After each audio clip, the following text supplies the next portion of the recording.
আসসালামু আলাইকুম। যদি আওয়ামী লীগকে দেখেন রাস্তায় পিটিয়ে মারবেন বললেন যুবদল নেতা। কুষ্টিয়ার রাস্তায় আওয়ামী লীগের নেতাকর্মীদের দেখলে পিটিয়ে মেরে ফেলার নির্দেশনা দিয়ে বক্তব্য দিয়েছেন স্থানীয় এক যুবদল নেতা। ওই বক্তব্যের ভিডিও তিনি ফেসবুকে পোস্ট দিয়েছেন। আজ মঙ্গলবার বেলা 11:30টার দিকেও তার ফেসবুক অ্যাকাউন্টে ওই ভিডিও দেখা গেছে। ওই যুবদল নেতার নাম রফিকুল ইসলাম। তিনি কুষ্টিয়ার মিরপুর পৌর যুবদলের সাবেক যুগ্ম আহ্বায়ক ও উপজেলা বিএনপির সাধারণ সম্পাদক রহমত আলী রব্বানের ভাগ্নে। মিরপুর শহরে তার ব্যবসা প্রতিষ্ঠান রয়েছে। 1 মিনিট 2 সেকেন্ডের ভিডিওতে নেতাকর্মীদের উদ্দেশ্যে রফিকুল ইসলাম বলেন, যদি কখনো কোনো আওয়ামী লীগকে দেখেন রাস্তায় পিটিয়ে মারবেন। ওই বাচ্চারা একটা গালি দিয়ে ওই বাচ্চারা আমাদের রাস্তায় বের হতে দেয়নি, বাজারে যেতে দেয়নি, আমাদের বাজার পর্যন্ত করতে দেয়নি। এত জঘন্য রাজনীতি করে তারা।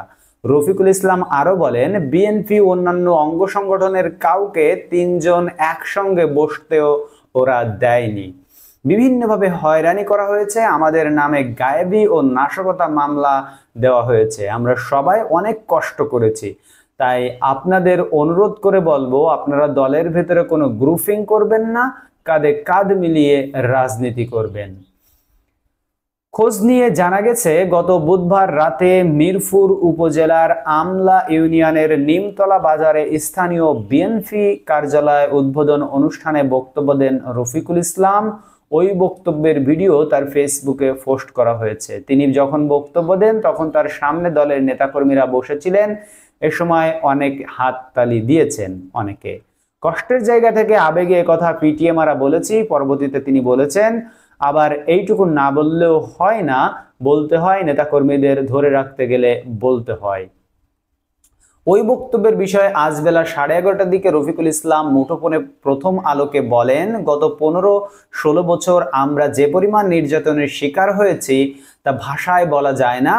আমার বিরুদ্ধে 15-16টা মামলা হয়েছে। বাড়িতে ঘুমাতে দেয়নি, ব্যবসা প্রতিষ্ঠানে বসতে দেয়নি, নির্যাতনের শেষ নেই।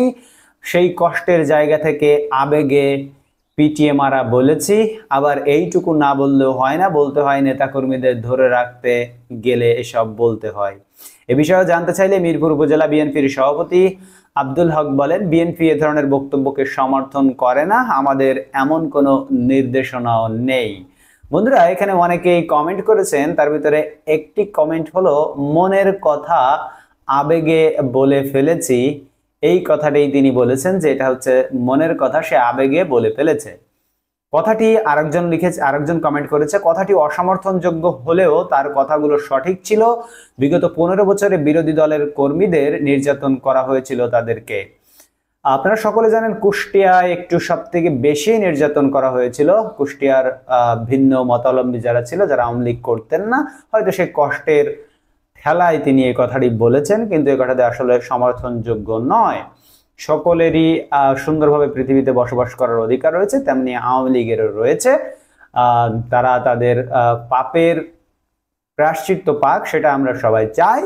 আর তারা ভালো হয়ে যাক, এটাও আমরা সবাই চাই। তারা ভালো হয়ে আমাদের সাথে সুন্দরভাবে বসবাস করুক। ধন্যবাদ সবাইকে ভিডিওটি দেখার জন্য। বন্ধুরা, আমরা সবসময় আপনাদেরকে অথেন্টিক সোর্স থেকে অথেন্টিক খবর প্রোভাইড করে থাকি। এই খবরটি আপনাদেরকে আমরা প্রোভাইড করেছি প্রথম আলোর সৌজন্যে। এজন্য আপনারা আমাদের চ্যানেলটিকে সাবস্ক্রাইব করে রাখুন এবং আমাদের এই ভিডিওতে একটি লাইক দিতে ভুলবেন না এবং ভিডিওটি বেশি বেশি করে শেয়ার করে দিন। দেখা হবে অন্য কোনো ভিডিওতে অন্য কোনো খবর নিয়ে। সে পর্যন্ত আপনারা সকলে আল্লাহর রহমতে ভালো থাকবেন। এখন পর্যন্ত বিদায় নিচ্ছি। আল্লাহ হাফেজ।